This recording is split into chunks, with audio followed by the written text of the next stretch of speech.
Good morning. Okay, I'm just going to wait for few people to join. Thank you so much for giving me your love, your attention, your Sunday 11 a.m. to me and to our lovely guests who've been sharing their stories. Hi Vidya. So I have people joining in from Delhi. Hi Aarti, Sharanya. Thank you, thank you, thank you. Oh, Swati is here from Bukaru. Lovely. Hello, hello, hello. Hey, Akhila, thank you. So today, guess what? We've been doing this season 2 and we've had awesome guests. And today, I have to tell you that I will be taking a break after this. So this is actually the last conversation in season 2. And how could I end it? And I will be ending with this awesome conversation with this amazing woman called Akhila Krishnamurthy, and she is someone who you'll get to know. For all those who don't know, you'll get to know better. So without much ado, I'm going to invite her in.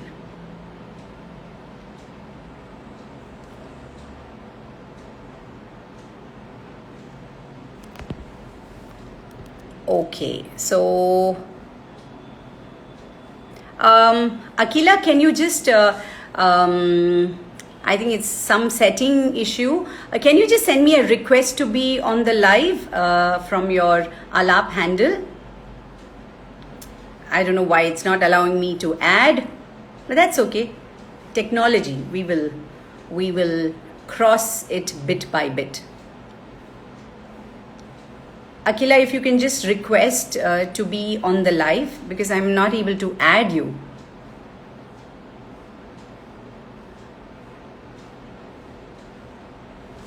Why am I not able to add you? Okay.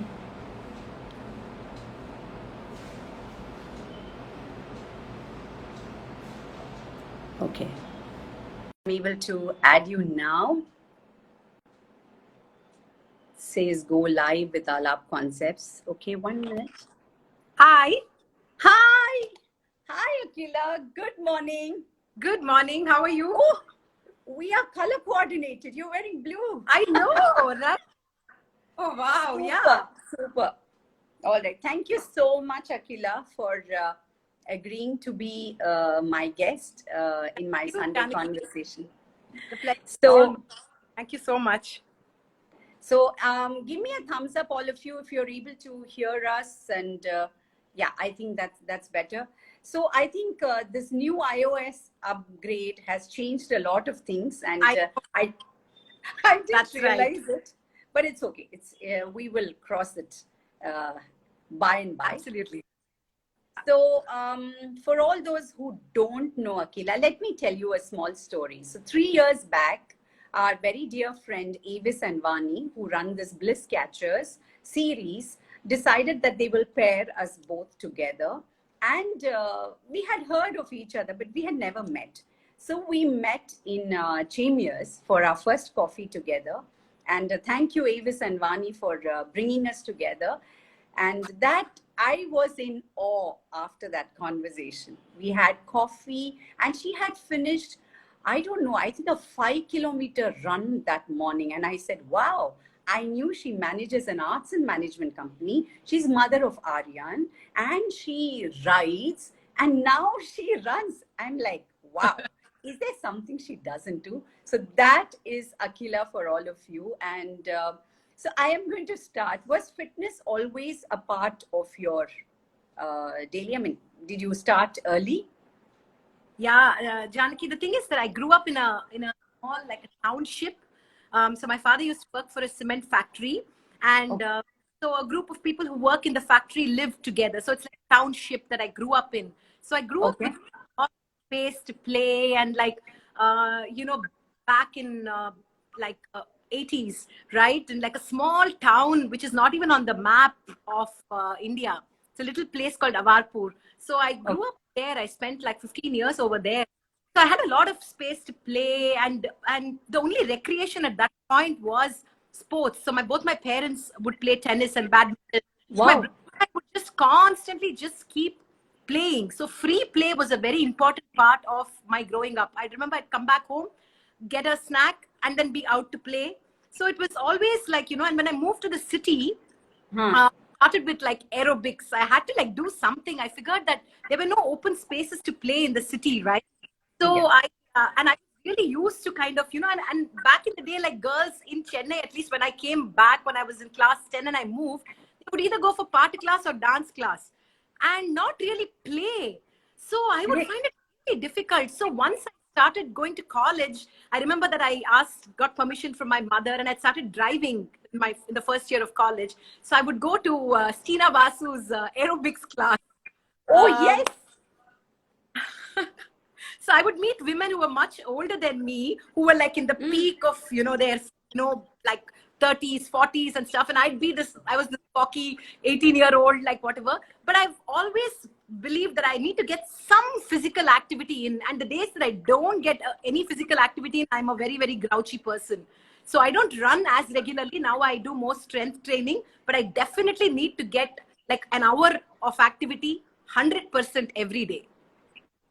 This is so inspirational, because I know we've had we are in the midst of a pandemic. We've had our own, constraints of not being able to go out and all.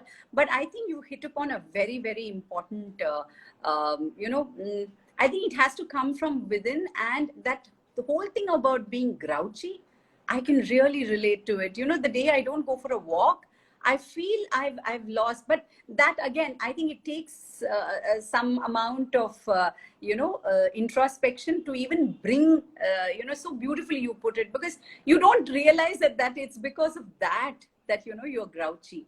Absolutely. So do all your ideas happen at that time?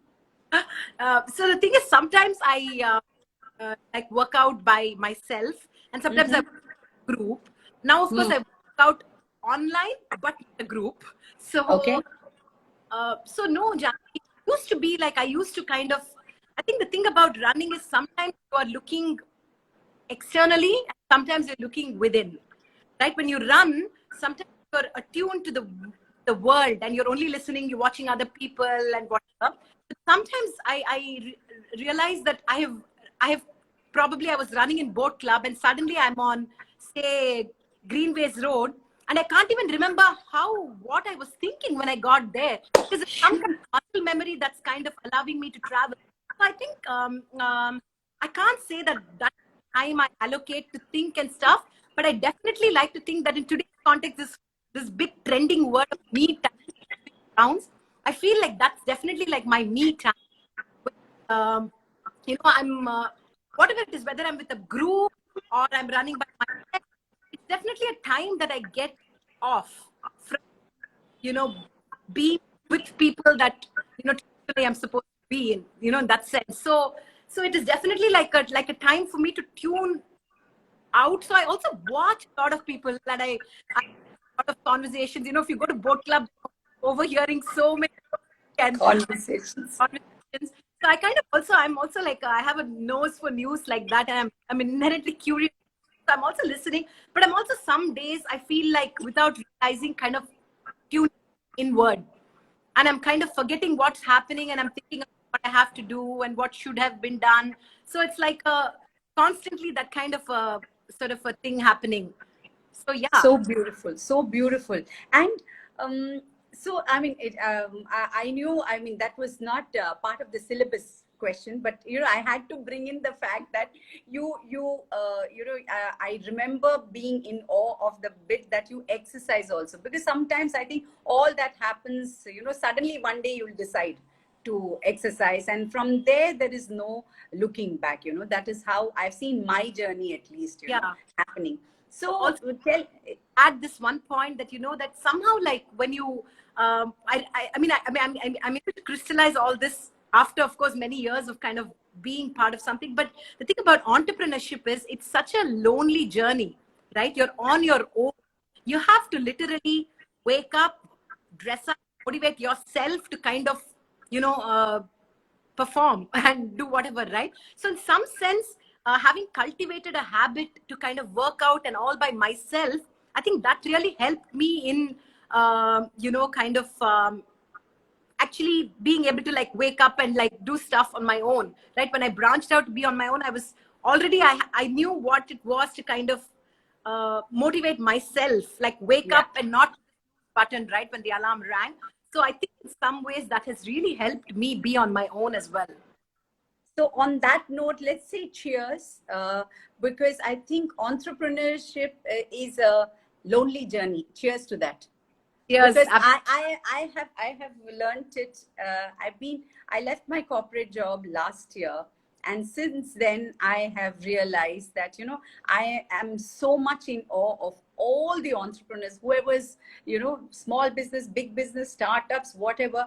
Because how do you motivate yourself daily? It's like today is a fantastic day, tomorrow can be like really low. But let me start from the beginning. How did Aalaap?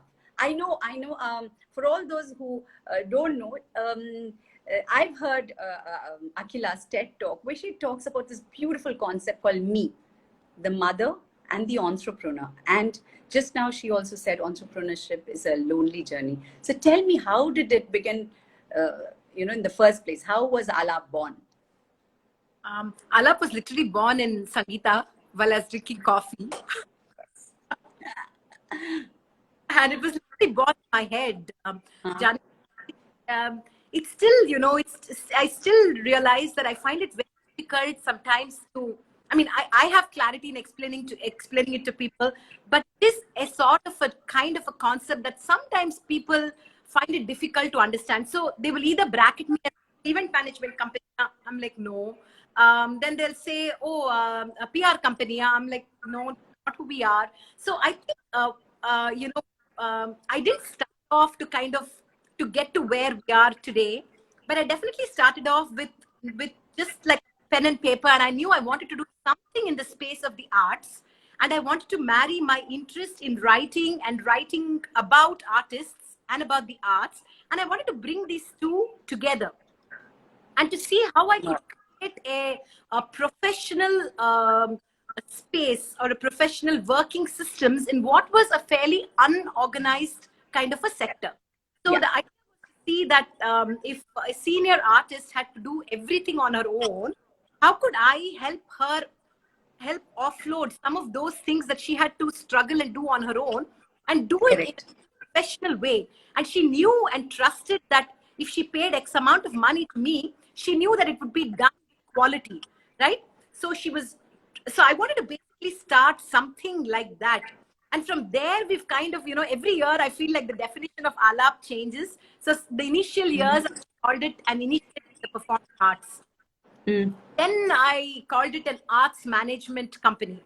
Now I work as a consultant in the performing arts space, and I offer consulting services for performing artists across a range of areas. So it could be strategy, marketing, communication, design, public relations, image marketing, social ideas. So think of me as a consultant. So nowadays, sometimes I kind of change the definition of Aalaap depending on who I'm talking to.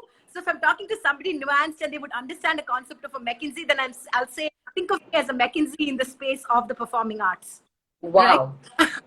So if I'm talking to an advertising agency person, then I would say, like, we are an advertising agency as well. So we ideate with the client, and this time the client is a dancer, musician. We ideate with them and help them evolve a brand identity, a brand language, a brand communication. If I'm talking to somebody who understands the business of PR, I say I also work as a PR consultant where I help, their project or their idea to kind of find voice amongst the larger universe. So it's sort of, but I didn't start off like this. I literally, like I told you, wanted to marry my interest in the performing arts with my experience and in journalism and the fact that I enjoyed writing about artists. And I created a fairly good rapport with artists. And I felt that somehow I had a good kind of a rapport with them. They trusted me. I trusted them. I enjoyed chatting with them. And it kind of opened out to me in a way that that I felt that I could actually kind of dig deeper, access a little more.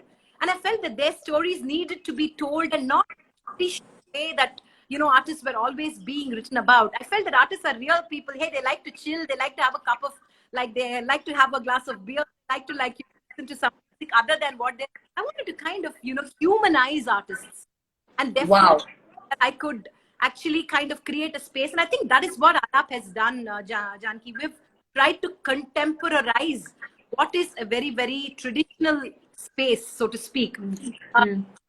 And that probably got to do with the fact that maybe I'm not an artist, I'm distanced from it. So yeah, so that's really how I started.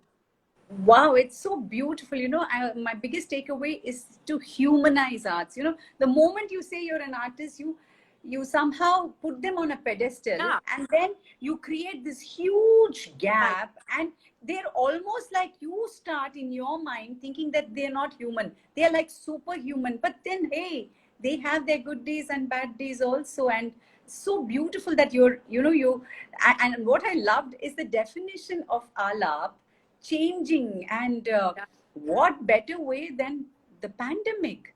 Look at what you've done, arts in the time of corona. So of course we'll come to that, but tell me, you hit upon this amazing, you know, you were a journalist, you still are a journalist, you were in that space. I think Chimamanda Adichie says, you know, I love to write because I write because I love the solitude, you know, when I write, you know, a solitude in writing. So is that something similar? Is that why you write in the first place? I mean, do you resonate with that? I, I mean, like, solitude, like a very, very, like, I'm obsessed with the idea of solitude, Janaki. Yeah. And Yeah. really, well, I can get like a ton of stuff done, and I can just get a new burst of energy when I'm alone. I really Yeah. enjoy solitude.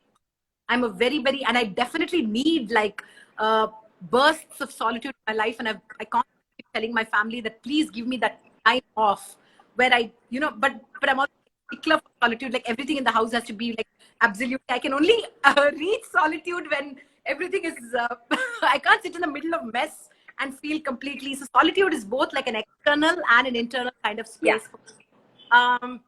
But to answer your question about why I write, then I would think that at least off late, you know, I used to never understand, like, people say that sometimes you have this urge to write, you have to Mm. write it Mm. out of your system. And in the last year or two, I guess because social media allows you that possibility to just wake up and just quickly write, I feel like it's almost like I have to write. I have words to what is brewing in my head.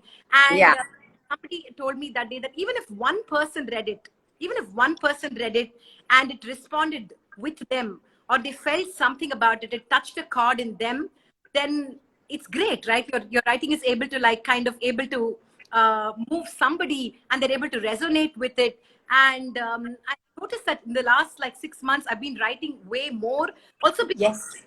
trapped and we're all in a strange situation. And Mm. I Mm. always believe that there is absolutely nothing wrong in being vulnerable. Like, for me, I have no problems in exposing my vulnerability. I feel like the more vulnerable I am, the more I feel there's a lot of catharsis that happens to me. I put myself out there and people can judge me, and I'm like, it's okay. Like, I feel lighter. I feel like my system is like out. So writing allows me that uh, that opportunity, that expression to articulate what's in my head, my mind, all my angst, all my insecurities, all my challenges, which are in a certain way universal. And when I get feedback from people that, hey, what you Mm. said, you know, kind of appealed to me, like you've said so many times, that Yeah. really, I feel like that's so great, right? That if you're able to actually share and somebody's able to access it and make it their own, it resonates with them, and they're able to, it becomes in a certain way a collective sharing in that sense. So I definitely think that over the years, the last 2 years especially, writing has become a process of like release. I have to get it out of my system. Like yesterday, I read a book called Death of Vivek OG, and Yes, I almost saw it. I had reached the last page. I had already, like, I had got my post in my head. And, sometimes and my husband's like, often he's like, oh, you're always like so excited about writing it rather than like actually reading it. And I'm like, but for me, that is like the culmination of, if I feel something and I put it down and I give it like life and emotions in words, then I feel like, yeah, now this is over.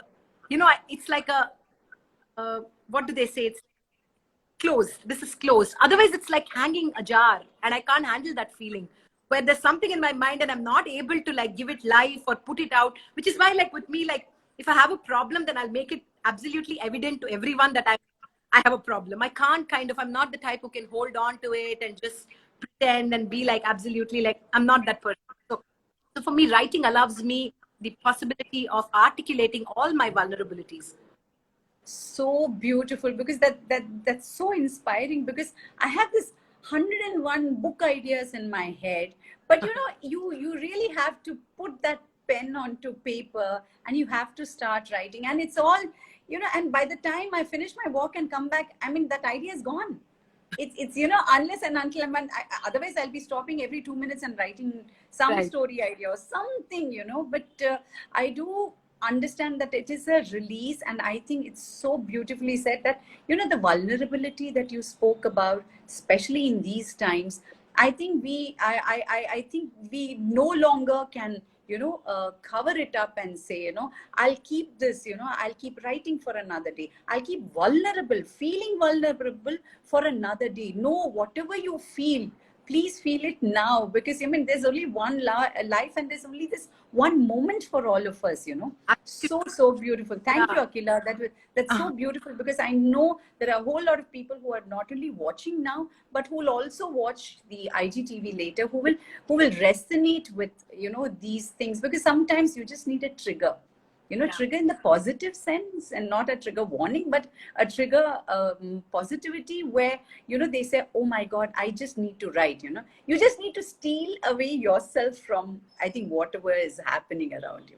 Correct. So now Absolutely. tell me, you now the definition of Aalaap in these times. You've done this beautiful thing called arts in the Corona times. Now, see, Aalaap, you were going. I've seen you in the Krishna Sabha. I mean, you were there. You were everywhere. You were just making sure that the conference went off well, and every single thing you had to look after. But suddenly, we're all put into this space, and you decided that you will not keep quiet. So how did that happen? How did you adapt from being right there physically to being something on the online space? And it's not easy for arts to be online. Yeah. Well, I can't remember the exact moment, Janaki, but I think like basically I'm like a human being. Like I have to keep doing something. Like if one day I had only 10 things to do, I'll be like, is everything okay? Like something is not okay. I'm that person. So like my father, I have no sense of I don't have the concept of leisure. For me, I find leisure even in work. So it's like, yeah, I don't really like, leisure for me is not just like putting my feet up. I do enjoy that too. But it's not that I consciously I'll be like, now is my leisure time. I'm not that person. So literally, like I think in March 17th, we went into lockdown. And the very next weekend, I casually said, everybody is home. It would be lovely to play a virtual Antakshari. And we literally started with Antakshari. Oh, yeah. I played, yes. Yeah, we started with that, and literally like समय बिताने के लिए करना है कुछ काम type of thing. It started. Yeah, and शुरू करो अंताक्षरी, and literally अंताक्षरी शुरू हो गया वहां से. It was literally like we did not stop.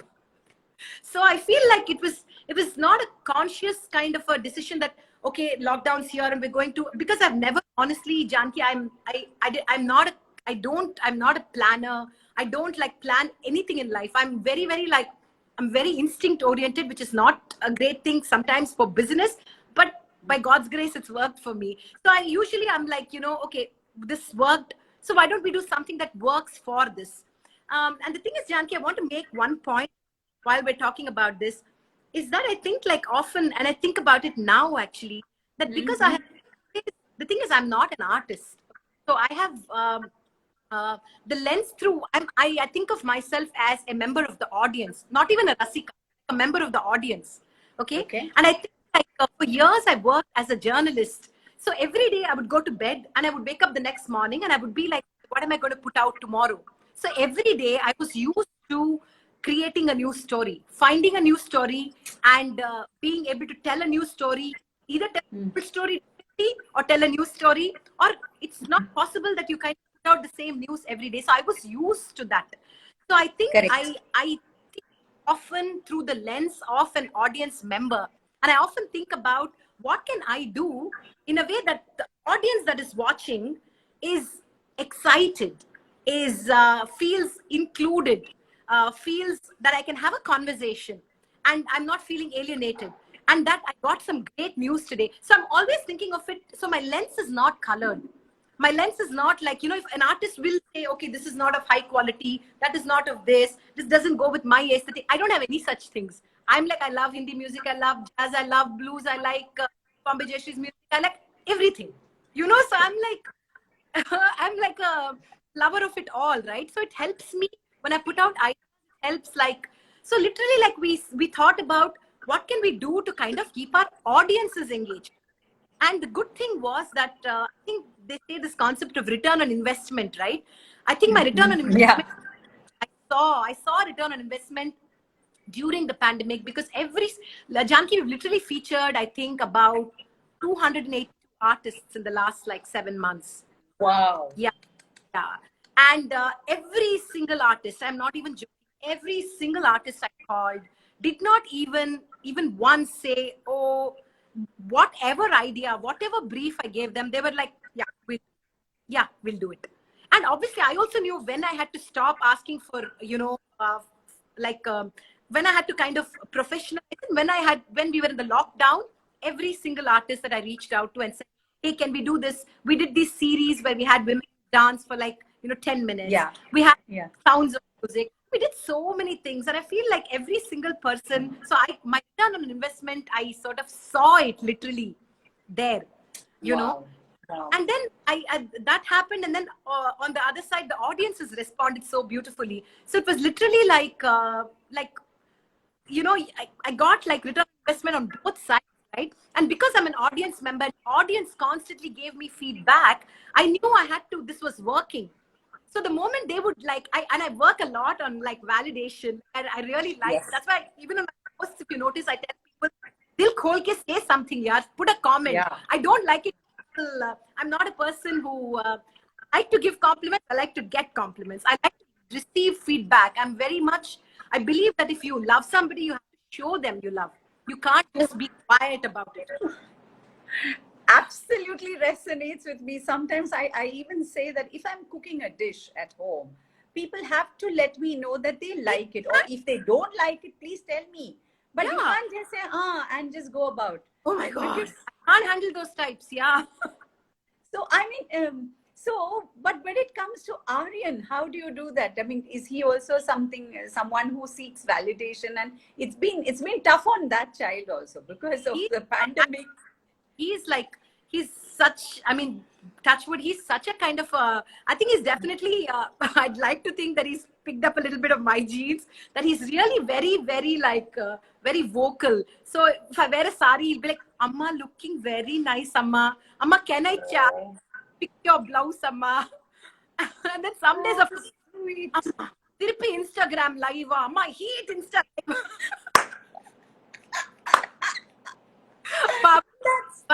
But Janaki, really, I think both my children, like I say, Aalaap and Aryan, they have shown so much resilience during this pandemic. And they have truly shown me, you know, if you were to ask me a question on what has the pandemic taught me, then they have shown me that really love begets love. That if you give people, like I was always cynical about the arts. To be honest, every year I'll be like, oh, poor me in the Talevali. It's a tough business, Janaki. It's yes. And I work only with people. Who are artists. So it's not easy. Yeah, but it's not. But pandemic really changed my lens in that sense. That it's taught me that if I give love, especially on my professional front, I have got more and so much love that literally I would up and people would be writing to me, and I'd be like, oh my God, this is just so heartening. And if I'm able to like touch even like 3 lives and they feel so good about what we're doing, I just cannot stop. So after a point, it becomes like an addiction, right? So first you just play Antakshari, then Antakshari becomes an obsession, then it becomes an addiction. So Hope in the Correct. time of Corona, literally for me, after a certain point, became an addiction. And then like in the last 1 month, I'm forcibly trying to slow down. So yeah. Because what was so beautiful is also that you started a gratitude journal. I think that is something, just like you said, you give love, you will get love. I mean, that's exactly, I think, what you did. What prompted you to start the gratitude journal? So the gratitude journal, Janaki, the thing is that when I worked with the artists, I was obviously not in a position to pay them, right? Yeah. But I always believe that I have to give people something, right?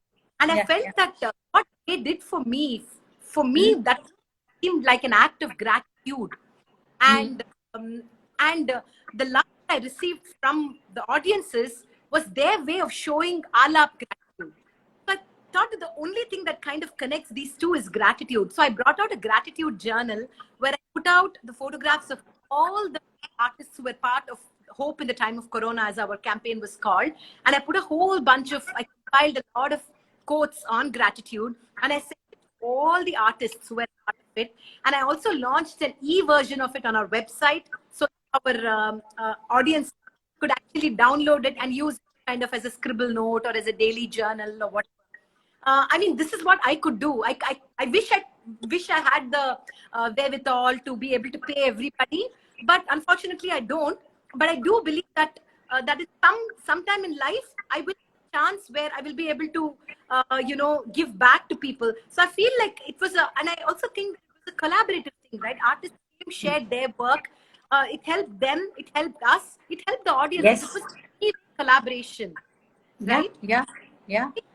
And the only thing that connected us all is a sense of gratitude that we had social media. So anytime anybody says like ill about social media, I'm like, no, do not, because it has really been such a lifesaver for so many like us. And it's literally like I did not feel low even one single day in the lockdown. Thanks to social media, I'm getting to see you. I got to meet so many people. So I have only gratitude now. So beautiful. Yeah.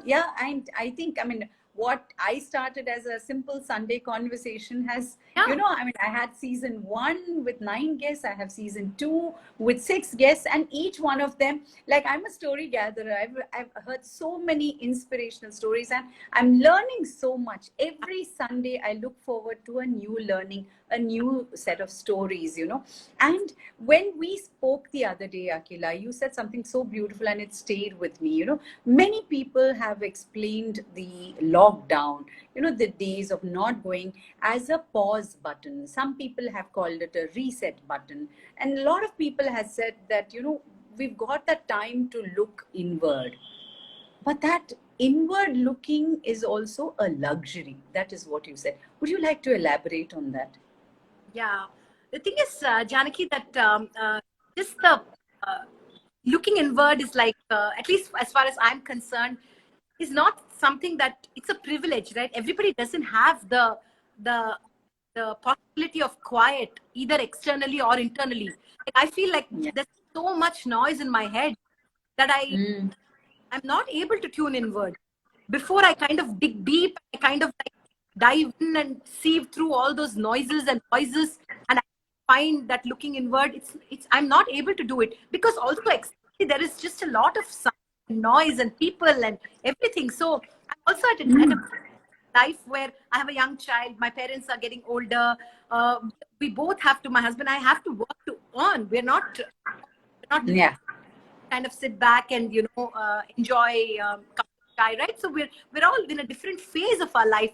So I feel like inward looking is a luxury, and come at a time when I'm ready for it, and when the world around me is going to be going to allow me that readiness. Right now I'm not ready. So the only way that I can find that I can help settle that chaos is by articulating everything, all the giving voice and life, all those noises in my head in an interesting way. So that's what I have done. I have kind of tried to all these voices. The lockdown has allowed me to kind of, give life to. And the other thing that's really happened is on the professional front, I've got so much love. Like I told you, love gets love. But on the personal front, Janaki, it's also been a great time, even though I've not consciously turned inward, nothing. But it's also been a great time where, even though we're all wearing masks, I think in some ways we have seen people without their masks.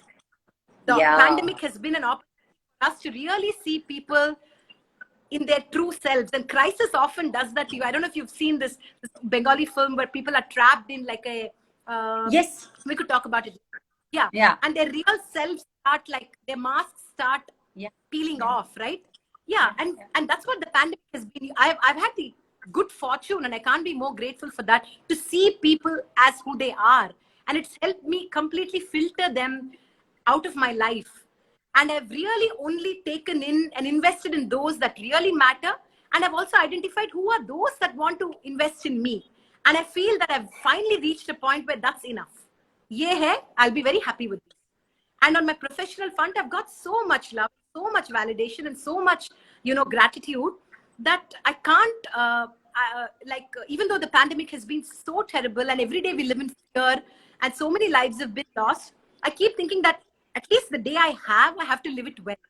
So I have consciously also blocked out thinking about, okay, what could happen tomorrow? Oh my God, somebody's dying. Could it happen? I have consciously blocked. And I'm like, today, I enjoy doing this. I'm going to do it to the fullest of my ability. And I'm going to kind of, find that sanity or that clarity that's in my head without actually. So in some ways, it's also been a bit of a selfish kind of process, this whole campaign that we've done, because I have like tried to give sanity to all my insanities in some sense. But thankfully it's worked. So yeah.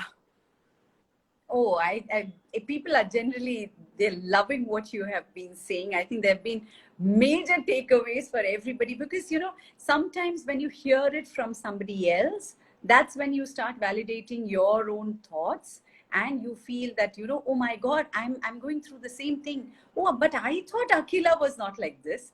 Now, I thought Akhila, I mean, some people, that's what you said, humanizing the arts. I mean, people are yet to see storytelling as an art form. That is a different topic for another day altogether. Yeah.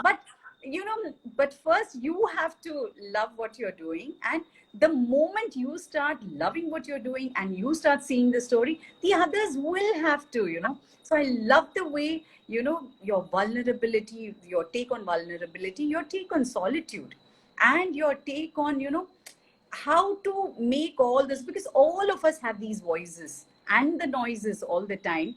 But how do you use it to the best of your ability so that you sleep well in the night?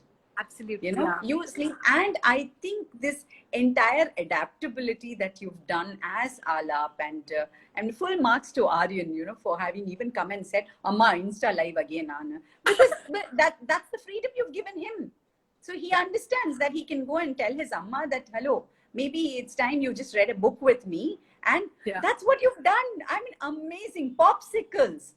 I was like totally floored. I said, Children's Day, and how did that idea come? I mean, it was something that I really want to ask. That's what, Janaki, the thing is that, like I said, right, like it helps that I'm not an artist, so I'm only always like looking from the member or from the perspective of how would it be if like I had like, if I was reading a story to Aryan, and if some dancer would just like enact it, he would understand it so much better when he hears it from you versus he hears it from me. There's a difference, right? There's a difference between a specialist and a generalist.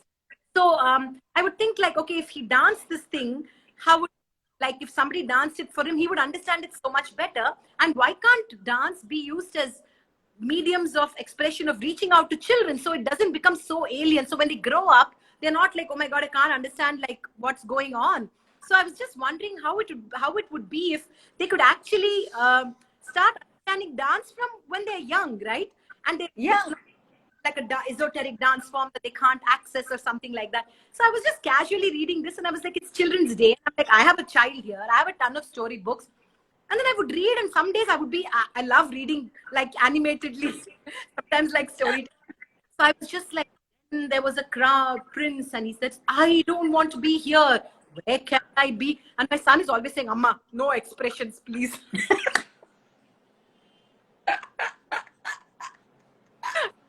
He's really a exaggeration is not his forte at all. Now exaggerated. So then if I actually put it out and asked people to participate and actually like, kind of enact this, how would it be? That's really how Aalaap Popsicles was born, Janaki. But I also want to add that, this dancer Vidya Subramaniam told me that day, win some and you lose some. And not all ideas that I put out are successful. Unfortunately, Aalaap Popsicles has not, for dancers, I have not got as much feedback I typically thought I should or I would get. And maybe 2 years ago, I would be very disappointed. But now I'm also feel like it's okay. We win some, we lose some. Okay, yeah. Right? I have to do what I have to do and I have to keep on doing it because it gives me, I get so much joy out of it. So if somebody is not able to see that joy, it's all right. Because it's not possible for everybody to partake of my joy, every joy of mine, right? So, but as an idea, I also love Janaki. I also love the Aalaap Popsicles idea. Because I thought that there was so much of expression. And sometimes when I do get into this animated way of telling, some people say, wow, we could see the story. And some days, I will be reflecting, when I practice in front of the mirror, I'm like, oh my God, am I scaring some children away? And now in the online with just the screen, you are even more conscious because all they can do is just see a mid shot of you and sometimes maybe an extreme close up. And what are you doing to that 2-year-old or a 3-year-old if they are in the audience? The parents love it, but the children might not. So I really thought it was a wonderful idea. But I love the way you've taken it, in the true spirit of like, some ideas like some work, some don't. I mean, but that's what I love about what you said is the joy that it gives you. I think that is my biggest takeaway today, Akhila, that you are doing continuously writing, you're continuously giving birth to new ideas, and you're continuously pushing yourself because you find joy. And I think, inward and all can wait because you're already, that joy. How many people can actually, do something that, at some point will also give money? I mean, you can't just survive with, joy. Love and But, having turned the entrepreneur that you've become, I'm so glad that Aalaap is your first baby. Full marks to Aryan for supporting, because there are a lot of people who are saying, Neeta is saying Aryan is too cute. Okay. So there's a fan club of Aryan also. And the fact that you've married these two, the concepts and the whole thing about being the entrepreneur and being the mother and being a woman of substance, or someone who also feels vulnerable and who wears that on her shoulder. I think that is what I'm getting out of this beautiful conversation that we've had. And I couldn't have asked for a better, ending to my season 2. And thank you so much, Akhila, for sharing all these beautiful stories, because somewhere, we all put everybody on a pedestal and say, oh, Akhila can do it, I can't do it. That itself is, but how does Akhila do it? Have you ever asked? Maybe if you ask, she's not going to say, no, it's all a secret. There's nothing secret, everything. You've just shared some of your innermost, the highs and the lows. There will be, and I'm sure, Akhila, you would have, there are low days also. So one last question is, how do you then kick yourself out of that low day? Because sometimes, like my daughter Dhwani, she tells me, I'll give you 24 hours to feel bad and then snap out of it. I mean, she tells me that, some days when I, like, something that you worked on, something that's just not gone well. Yeah. So the thing is, Janaki, like, I want to say that, my father used to say that this Tamil proverb, but I'm not so saying it. But I think it's basically like, it's something like okay. Yeah. Basically, if there's somebody to keep consoling you, it's a luxury, right? I can also keep moping. If you don't have somebody just to kind of constantly keep whatever, you whine a little, and somebody says, like, my family is like sometimes like, okay, get on with it. Like if I whine, and I've had the luxury and privilege of so many friends, many artists who I share a very personal bond with, who've also constantly shown me the mirror. So I feel like this having low days, right? That itself is like a luxury. Yeah, where is the time to have low days? Life is so full. Like you wake up and there are things to be done, so you feel low, and then you reach out to a few people. Nita is here, she knows. Once in a while I reach out to her, and then she will tell me something, but they will never allow me to sink into that low. They will always tell me how I can get out of that low. Nobody has till date told me, oh, you're feeling low, come on, feel more low, come on, cry. Everybody, I don't know why, I guess like, that's a great, I think that is a privilege. The luxury to have people who don't allow you to be low or remain low is a luxury. So I think that so I usually, like, if I'm in a bad mood, I think life doesn't give me that. There's not enough time for me to feel low, and I have to get on. There's lunch, dinner, chai, class, online class, social media posting, idea, calls to be made.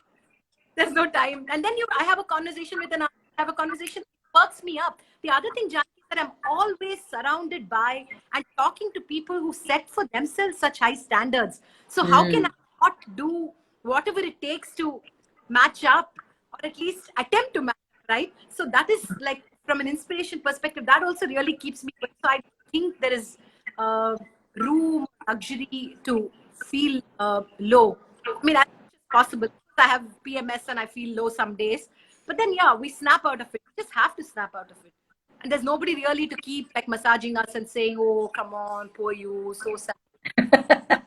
Yeah, what a high I'm leaving this audience also with, the conversation. Having people around you who pull you up and get out. Everybody is like resonating, because I'm sure everybody has that few set of friends or family, or somebody who's one call and will say, okay, that's enough, I've had enough. It's just so that kind of changes it. Yeah. So thank you so much, Akhila. Cheers to you and Aalaap and Aryan and your entire support structure, and you, most of all, you who've taught us a lesson or two on being vulnerable, creating that solitude of whatever solitude, which might mean something really different to different people, of also having the ability of even understanding artists. It's not easy, I know. It's not easy to understand artists, put their work along with them, and humanize it for people like us, lay people who want to know more about lovely to see you on other side of the table. I had to read this out, where you are being showered with questions, it seems. So I think my takeaways are, I think I tried writing as much as I could, but as we speak, and a big shout out to all my guests who were starting with Rakesh Raghunathan, Vidya Vijay, the photographer, amazing human being, Anil Srinivasan, Matangi for her amazing culinary stories that she gave me, and Usha Harish from Kenya, and ending season 2 on such a high with you, Akhila. And as we leave, I will be coming back with another set. I need to curate. I mean, I have to look around, and there have been so many messages saying, can you interview this person? Can you interview? So, I'm so happy that, I'm getting to know more people who otherwise I would have not even, even thought of connecting. And as we leave, I want to read this something from this book that I love, What I Know for Sure, from of Oprah. I'm a big fan of hers, and this book, it says, what I know for sure, the light in your life comes in one conscious breath at a time. Breathe easy. This is fabulous, and I think this conversation has also taught me to breathe easy, and just go about whatever you want to do in life, but just do it with a big smile. So thank you again, Akhila. It Thank was you wonderful. for inviting me. It's nothing short of an honor. Thank you so much. It's great to kind of, be able to like speak freely and have such an intent interviewer, because like as an interviewer myself, like sometimes like I'm always I mean, I've interviewed so many people that sometimes I'm like, when they're not giving me good enough answers, I'm like, give me a better answer, please.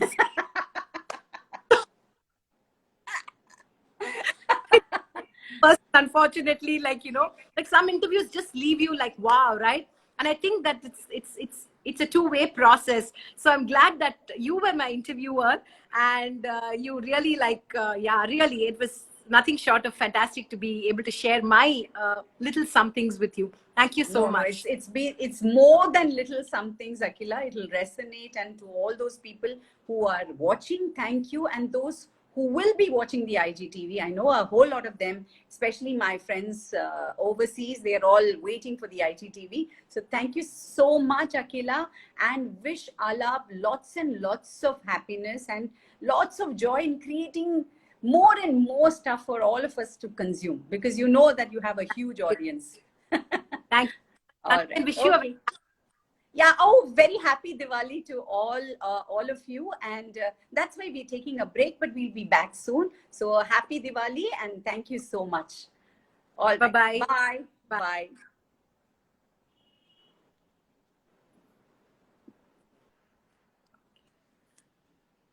So.